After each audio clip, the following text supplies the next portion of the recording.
नमस्कार, मी संकेत आवटे. खूप सारे लोक आता सध्या टॅक्सला घाबरत आहेत. बऱ्याच लोकांना वाटतंय की टॅक्स खूप जास्त जाणार आहे. 2, 3, 4, 5 वेगवेगळे सिनेरिओ मी तुमच्यासमोर मांडणार आहे. यातून तुम्हाला कळेल की काही स्टॉक मार्केटच्या प्रॉडक्टमधून भयंकर टॅक्स लागणार आहे. काही म्युच्युअल फंडच्या केसमध्ये भयंकर टॅक्स लागणार आहे आणि काही लागणार नाहीये. मग हे कसं लागेल, कसं लागणार नाही, कुठे आपण कसा टॅक्स वाचवू शकतो? ट्रेडिंग करताय, अक्षरशः मराल एवढा टॅक्स लागणार आहे. पण एक ट्रेडर प्रचंड पैसा कमवेल आणि एक ट्रेडर प्रचंड पैसा घालवेल. हे लॉजिक काय आहे? कोणी ट्रेड करायला पाहिजे? नंबरवर सांगणारे साहेब. डायरेक्ट एवढी अमाऊंट तुमच्याकडनं होत असेल ट्रेडिंग करा, होत नसेल इन्व्हेस्टिंग करा, जमणार असेल तर इन्व्हेस्टिंग स्वतः करा, तुम्हाला जमणार नसेल म्युच्युअल फंडमध्ये टाका. या सगळ्या गोष्टी परमिटेशन कॉम्बिनेशन कसं असतं सगळं क्लिअर होईल. टॅक्सच्या जेवढ्या डोक्यामध्ये शंका आहेत फक्त 10 मिनिटात घालवतो, गॅरंटी देऊन. बाकी काही असेल कमेंट बॉक्समध्ये मला विचारा, मी त्याची उत्तर देणार. व्हिडिओला लाईक हक्कानी करा, कारण तेवढी मेहनत मी तुमच्यासाठी घेतोय. इन्व्हेस्टेड अमाऊंट किती आहे? समजा 15 लाख आहे. आपण सामान्य माणसाप्रमाणे विचार करू. किती इन्व्हेस्टमेंट करतोय मी? 5 लाख रुपये. मी 5 लाखाचे किती बनवले? समजा 10 लाख रुपये झाले 1 लाख रुपये. ऍक्च्युली याला 10 करणं गरजेचं आहे, अजून एक शून्य मी वाढवतोय. माझे झाले 10 लाख रुपये. या 10 लाखावरून मला गेन किती झाला? 100% गेन झाला. डायरेक्ट पैसे मी डबल केले. समजा 12 महिन्यानंतर. आता टॅक्स वेगवेगळ्या प्रकारे लागतो. एक असतो short term capital gain tax, STCG. STCG हा किती लागतो? 20% लागतो. आता STCG कधी लागणार? जर तुम्ही तुमचे होल्डिंग्स 12 महिन्याच्या आत विकत असाल तर. 1 वर्षाच्या जे काही विकाल त्याला STCG short term capital gain tax लागणार. जर तुम्ही म्युच्युअल फंड बाय केले 1 वर्षाच्या आत विकून टाकले, short term capital gain tax किती? 20%. बरं, हे 20% कशाच्या? जे प्रॉफिट कमवलं त्याच्या.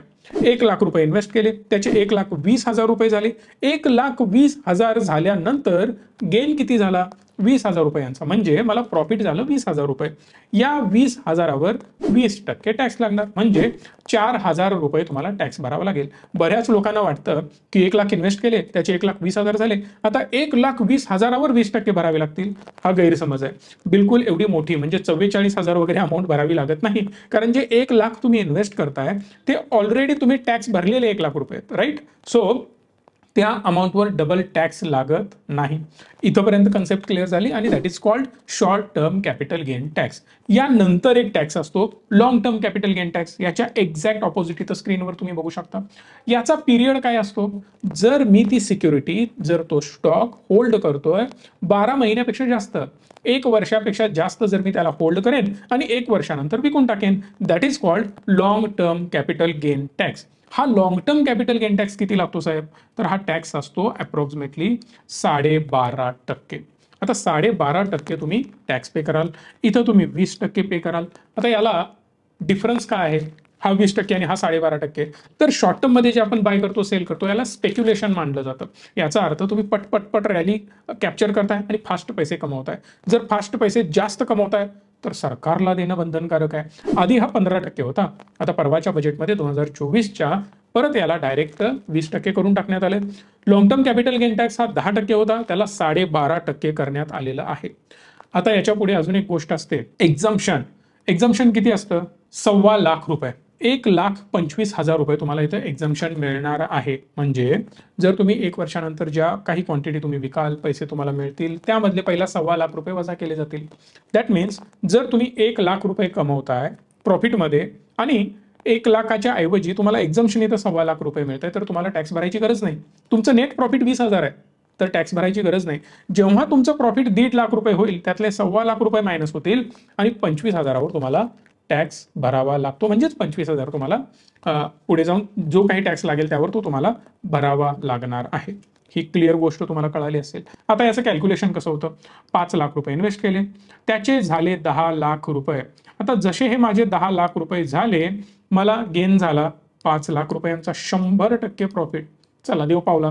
हायपोथेटिकल केसेस आपण पकडतोय. बरं, SF मध्ये ज्या लोकांनी गुंतवणूक केली होती किंवा आमच्या थ्रू जे पोर्टफोलिओ मॅनेज केले होते, ऑलमोस्ट 100% वाढलेले आहेत बरं का. त्यांचे लास्ट इयरला खूप चांगले गेन झालेले आहेत. काही लोकांना 70%, 60%, 100%पर्यंत गेन आहेत. आणि ज्या लोकांनी 6 महिन्यात या केलेले आहेत त्यांना ऑलमोस्ट 40-50% गेन मिनिमम सुरू आहे. कमेंट बॉक्समध्ये सांगा जर तुम्ही ऑलरेडी रिचमी थ्रू गुंतवणूक केली असेल तर तुम्हाला रिटर्न किती चालू आहेत. म्युच्युअल फंडचे नव्हे, मी स्टॉकचे सांगतोय. म्युच्युअल फंडचे रिटर्न वेगळे आहेत, त्यामध्ये तुम्हाला गुंतवणूक करायची, आमची मदत हवी असेल या नंबरला कॉल करू शकता. LTCG पिरियड 12 महिन्यापेक्षा जास्त तुम्हाला होल्ड करणं गरजेचं आहे आणि हे डिलिव्हरीमध्ये शेअर्स असायला पाहिजेत. बाय करून तुम्ही होल्ड करताय, that is called delivery shares. यानंतर LTCची अमाऊंट किती असेल? 62,500 रुपये. म्हणजे पहिला तर 5 लाख रुपये माझा गेन झाला, त्याला मी 12.5% मल्टिप्लाय केलं तर याचं उत्तर येतं 62,500 रुपये टॅक्स भरणं गरजेचं आहे. पण 1.25 लाख रुपये ऑलरेडी एक्झम्प्ट आहेत, याचा अर्थ माझा टॅक्स होणार आहे 0. एकही रुपया भरावा लागणार नाही. 5 लाख रुपये माझ्या खिशात शिल्लक राहणार आहेत. बॅलन्स प्रॉफिट किती? 5 लाख रुपये. याच्या एक्झॅक्ट अपोजिट सिनॅरिओला जर आपण चेक केलं तर आपल्याला कळेल, मी थोडंसं अजून याला एक्सटेंड करतोय. केस सेम आहे, पण मी याच्या माध्यमातून करणार आहे स्विंग ट्रेडिंग. आज बाय करणार, उद्या विकणार, परवा विकणार, 6 महिन्यांनी विकणार, 3 महिन्यांनी विकणार, 2 महिन्यांनी विकणार, 8 महिन्यांनी विकणार. That is called short term capital gain tax. यामध्ये जर मी 5 लाखाचे 10 लाख केले आणि 5 लाख रुपये कमवले तर एक्झम्पशन मिळत नाही. 0 एक्झम्पशन आहे स्पेक्युलेशनसाठी. दॅट इज कॉल्ड, जे काही तुम्ही 1 लाख रुपये टॅक्स भरणार आहात 20% प्रमाणे, कारण 5 लाखाला 20% जर मल्टिप्लाय केला तर तुम्हाला उत्तर येईल 1 लाख.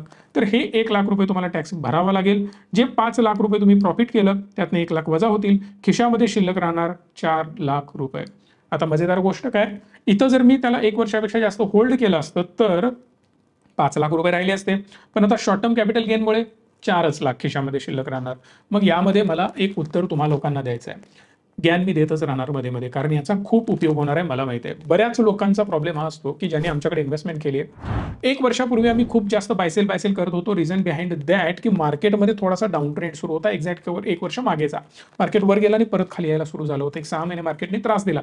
तर त्या केसमध्ये स्पेक्युलेशन करून आम्ही रिटर्न मेंटेन ठेवायचं काम करत होतो. ते रिटर्न आपले मेंटेन राहिले होते. बट आता ती गरज नाही आहे, म्हणून आम्ही 3-3, 4-4, 5-5 महिने रिबॅलन्स करत नाही. याचा कारण आणि महत्त्वाचं रिझन हेच आहे की आपल्याला एक रॅली कॅप्चर करायची आहे. आणि ही जर रॅली कॅप्चर करू आणि जर फ्रिक्वेंटली आपल्याला बायसेल करावं लागलं नाही तर तुम्हाला long term capital gain tax लागेल, विच इज 10%. यामुळं तुमचा टॅक्स कमी होतो. हे पण विचार करणं गरजेचं आहे ना. नाहीतर इकडून मिळवलं आणि इकडून घालवलं, याला काही अर्थ नाही आहे. म्हणजे कुठून तरी मिळवणार, कुठून तरी घालवणार, या लॉजिकवर काम बिलकुल व्हायला नको पाहिजे. पण आता याच्या पुढे अजून जातो. हम है ट्रेडर, डेली ट्रेड करते हैं. मग ते इंट्राडे मध्ये FNO करू किंवा कॅशमध्ये ट्रेड करू, XYZ फ्युचर ऑप्शन काही करायचं ते करा. या केसमध्ये जर तुम्ही ट्रेड करत असाल तर तुम्हाला 34% पर्यंत तो टॅक्स जातो. तुम्ही म्हणाल हा 34% स्लॅब कुठून आला? सिंपल आहे, हायर टॅक्स स्लॅब 30%चा असतो आणि जेव्हा तुम्ही 15-20 लाख रुपये इन्कम तुमचा क्रॉस होतो तेव्हा 30%च्या स्लॅबमध्येच जाता. यामध्ये काही मोठं रॉकेट सायन्स नाही आहे. 4% सेज वगैरे लागतो. इव्हन 33-34%ला तो टॅक्स जातोच जातो. सो जर तुम्ही त्यातून 5 लाख रुपये कमवले असतील तर 1,70,000 रुपये तुमचे इथं टॅक्सच्या स्वरूपात जाणार आहेत. खिशामध्ये शिल्लक 3,30,000च राहणार आहेत. आता मजेदार गोष्ट समजून घ्या. तुम्हाला वाटतं की सर मी ट्रेडिंग करून पैसे डबल केले. मी असा एकमेव व्यक्ती आहे, तुम्ही बघू शकता अक्रॉस द यूट्यूब किंवा या बिझनेसमध्ये असणारी लोक, कधीच ते स्वतःच्या बिझनेसची बुराई करत नाही किंवा त्याच्याबद्दल निगेटिव्ह बोलत नाहीत. पण मी जी निगेटिव्ह साईट आहे ती क्लिअरली दाखवतोय. मी तुम्हाला क्लिअरली सांगतोय की सर ही गोष्ट निगेटिव्ह आहे. मी भलेही ट्रेडर आहे पण त्याच्यात काय गोंधळ आहे हे मी क्लिअरली सांगतोय. बरेच लोक म्हणतात का सर टॅक्सबद्दल एवढं निगेटिव्ह बोलताय? बोललंच पाहिजे सर, कारण जोपर्यंत आपण बोलणार नाही, आवाज उठवणार नाही, तोपर्यंत सरकार जागरूक होणार नाही. आता अजून एकदा त्यांनी स्टेटमेंट केलेत की आणि अजून आम्ही टॅक्सेस वाढवू शकतो. ही तर सुरुवात आहे. मग या स्टेटमेंटबद्दल आपण काय बोलणार? तर याचा अर्थ याला अपोज करणं आतापासूनच गरजेचं आहे. नो डाऊट टॅक्स तुम्ही घ्या. जेव्हा तुम्ही तेवढ्या आम्हाला फॅसिलिटीज द्याल त्या लेव्हलच्या, डेफिनेटली आपण टॅक्स देऊ. गोरगरिबांना त्याचा फायदा झाला पाहिजे. सगळ्या लोकांसाठी हेल्थच्या सुविधा चांगल्या असल्या पाहिजेत. आपल्या मुलांना प्रायव्हेट शाळेमध्ये जायची गरज नाही पडली पाहिजे. सरकारी शाळा 1 नंबर असायला पाहिजेत. तेव्हा आपण आनंदाने टॅक्स भरू. बरोबर आहे? Back to the point. इथं माझे 3,30,000 जाणार आहेत. सो आत्ता तुम्ही काय समजून घेतलं पाहिजे?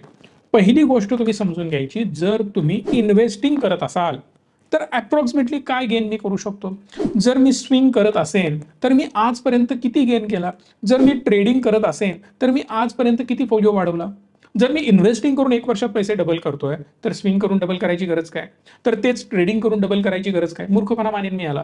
रिझन बिहाइंड दॅट की जर मी एवढी मेहनत करतोय, सतत स्क्रीन समोर खटखट खटखट ट्रेड करतोय, पैसे वाढवण्याचा प्रयत्न करतोय, बरेच लोक तर घालवत आहेत.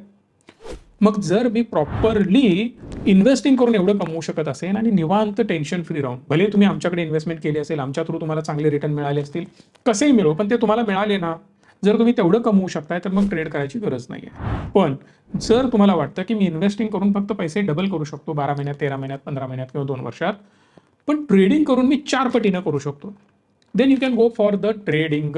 कारण आता इथं मी एक एक्झाम्पल चेंज करतोय. 10 लाखाच्या ऐवजी समजा 5 लाखाची तुम्ही 20 लाख करत असाल तर तुम्ही ट्रेड करा.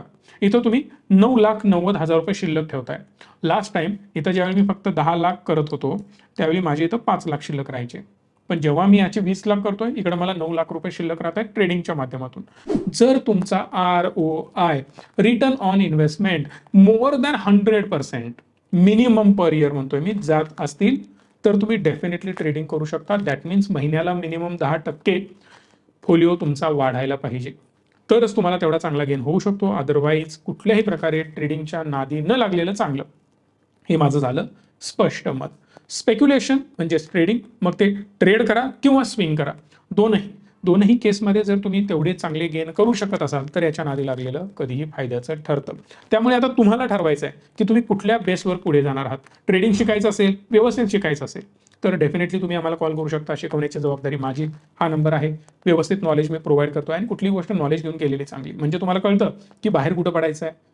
ट्रेडिंग करत असताना मग टार्गेटला असेल किंवा स्टॉप लॉसला असेल, कुठेही असो, बाहेर कधी पडणं हे इम्पॉर्टंट आहे आणि एंट्री कशी घ्यायची हे व्यवस्थित तुम्हाला आम्ही तिकडे शिकवतोय. याच्या पुढे जाऊन जर तुम्हाला इन्व्हेस्टिंगच करायचं असेल तर त्यासाठी सुद्धा सर्व्हिसेस चांगल्या आमच्या आहेत, त्या तुम्ही घेऊ शकता. आय होप की कन्सेप्ट तुमच्या सगळ्या क्लिअर झालेल्या आहेत. आणि महत्त्वाची गोष्ट की यामध्ये कुठल्याही प्रकारे ब्रोकरेज ॲडेड नाही आहे. ट्रेडिंगमध्ये ह्यूज ब्रोकरेज जातं हे सुद्धा लक्षात घ्या. मल्टिपल ट्रेड आपण करतो, भरपूर सारं ब्रोकरेज जातं. 10-10, 20-20% ब्रोकरेज जातं. मग ते जर 10% आपण मायनस केले तर तुम्हाला ट्रेडिंग करून हातात काही शिल्लक राहणार नाही until and unless minimum 200% returns तुम्ही पर इयर यातून जनरेट करताय. सो तेवढी जर तुमची तयारी असेल तर definitely you can go with a trading. पण याच्या पुढे एक मजेदार गोष्ट मी तुम्हाला सांगतोय. जर तुम्ही मोठ्या टॅक्स स्लॅबमध्ये येत असाल आणि मी जर या व्हॅल्यू चेंज केल्या, समजा मी इथं केलं 20 लाख रुपयांची गुंतवणूक आणि 20 लाखाच्या ऐवजी मला जो गेन होणार आहे समजा तो मी केला 35 लाख रुपये, याचा अर्थ 15 लाख रुपये माझ्याकडे आले. आता तुम्ही म्हणाल सर FD बद्दल जरा सांगा. 2 मिनिटात इथं मी तेच एक्सप्लेन करतोय. गेन किती झाला? 15 लाख रुपये. आता सेम मी FD मध्ये पण इन्व्हेस्ट करून 15 लाखच कमवले. एवढे होत नाहीत कधी FD मध्ये, पण आपण इमॅजिन करू FD मध्ये पण मला 15 लाखच मिळाले आणि स्टॉक मार्केटमध्ये गुंतवणूक करून सुद्धा 15 लाख रुपये मिळाले. तर दोन्हीमध्ये काय डिफरन्स असेल? तर स्टॉक मार्केटमध्ये जेव्हा मी इन्व्हेस्ट करणार त्यावेळी माझा टॅक्स जाईल 62,000 रुपये. माझ्या खिशामध्ये शिल्लक राहणार आहेत 14,37,000 रुपये. पण जर माझा इन्कम ऑलरेडी चांगला आहे, कारण 20 लाख, 30 लाख, 50 लाख तुम्ही इन्व्हेस्ट करता, याचा अर्थ तुमच्याकडे पैसे चांगले आहेत.